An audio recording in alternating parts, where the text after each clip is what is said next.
I like what they're doing too right now with Liv and Dom, sort of that love triangle thing. Go after that, but you got to be, you got to have the time to plant the seeds, and maybe that's what they're doing this year. I think this year, 2024, could be the 1997.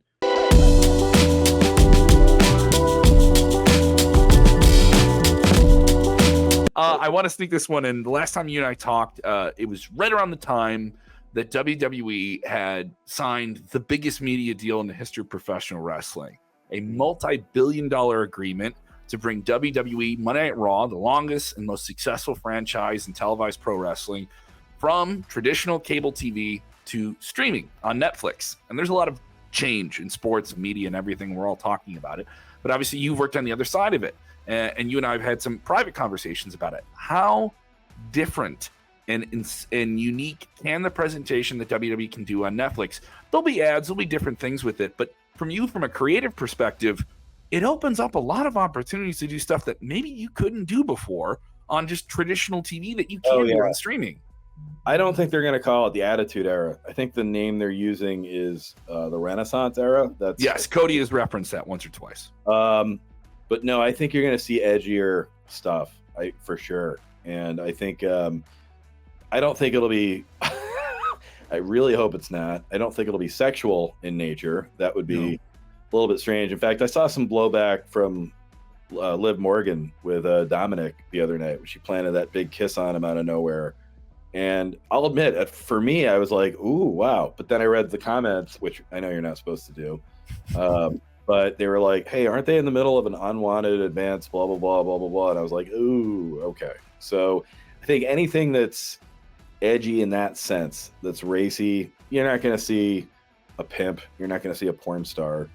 But I think it's a great place for the Wyatt Sixes of the world to go extreme. I mean, let's face it. There are certain things that, even though they're maybe not, part of the George Carlin 7 dirty words, they're just not right for broadcast TV. They're a little bit alarming. They're a little bit over the top. You even see now with procedural shows, police shows, they'll have warnings on them at the beginning. They'll say this may be triggering for people with X, Y, and Z. And at WWE, when I was there, and also working with them when I was at the Tonight Show and getting kind of the yeses and nos of things we could pitch, they didn't want to do stuff that was overtly challenging to maybe your comfort zone. I think on Netflix they're going to try that. I mean, if you look at Netflix and some of the shows they've done, the roast of Tom Brady, yeah, and I think the humor is going to definitely get. I'm getting fear of missing out right now of like all the stuff that maybe I could have pitched, but can you give me a pitch? You're in the writers' room. That first Raw on Netflix.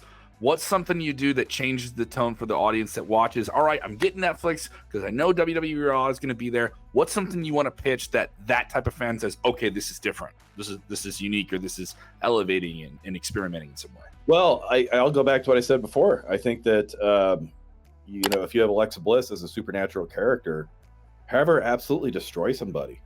It could be male or female, because we haven't really seen that. We haven't really, every time there's like a supernatural character that just eviscerates everyone, it seems like it's a guy.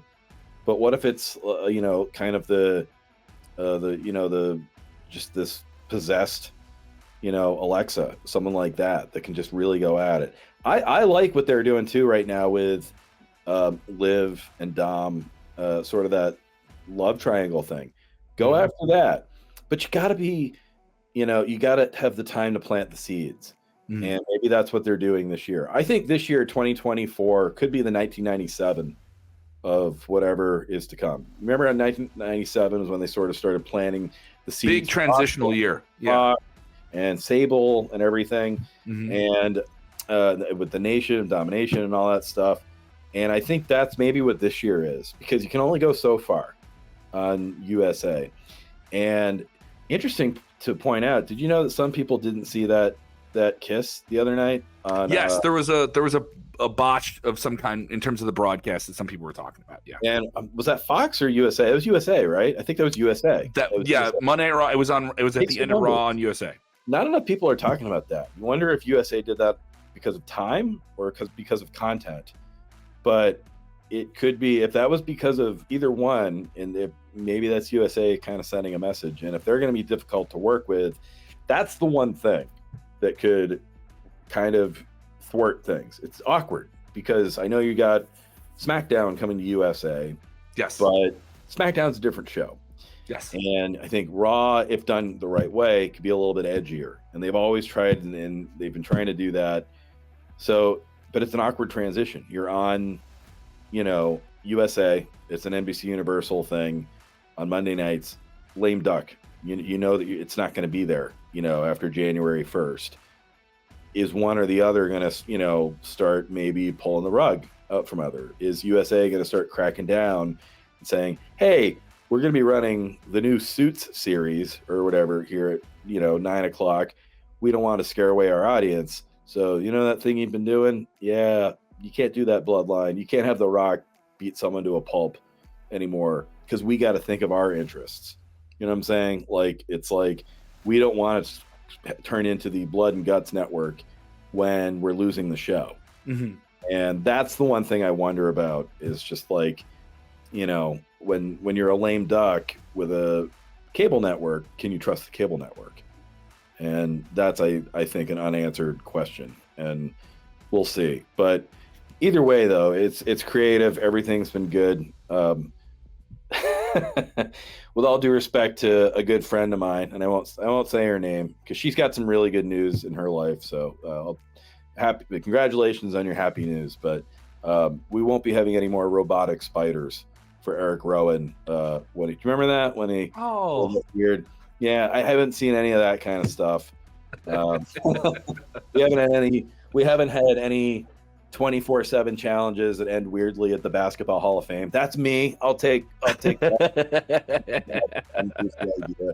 There's been really compelling stuff that's been good. So I'm gonna name names. Shout out to Ed Koski and Ryan Ward and all those folks who've really done a tremendous job. As we tape this, it's on tonight. I'm looking forward to it already. Yeah. So, but then we gotta hope they still have competition. It's like all these things about AEW that keep coming out. I'm pulling for them too, and I hope I hope they get a break. I hope there's something that pops for them. That showing that new Punk TV deal. Yeah, TV deal, but man, showing that Punk video was to go back to the OJ analogy, that reminded me of the glove, trying the glove. It was like, you don't always some evidence is better kept not introduced. So we'll see what happens, but yeah, I hope they both keep going and we could have a great, could do the 90s all over again. There we go. We could do the 90s all over again.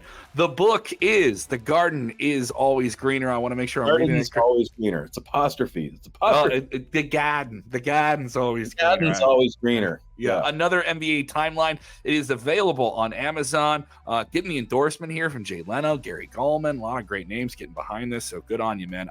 I'm excited to read this. I'm excited to share this with any Gen X, millennial, crazy sports fan. There's a lot of cross section between them and WWE fans. John, if they want to follow you, where do they go, man? Go on Instagram at Rinemania, RINEMANIA. That's the one that seems safe and everyone's friendly. So that's sort of where I am. That's where I talk to you. So yeah. All right. Exactly. So check me out on Instagram. Thanks, all right, Kevin. Go get the book. The book is I've never been more excited to pick up a book in some time, and it's not a wrestling book. So there you go. You got me on that. It's got some wrestling in it. It's got some wrestling in it. I got you get a little sugar for daddy. All right. So what if Vince McMahon and Danny Ainge were trying to outsmart each other? How would that play out? Just leave it at that. So, leave it at that. All right. There's always room. There's always room for one more. Yeah. For one more. All right. Thank you so much, John. Appreciate it, man. Thanks, Kevin.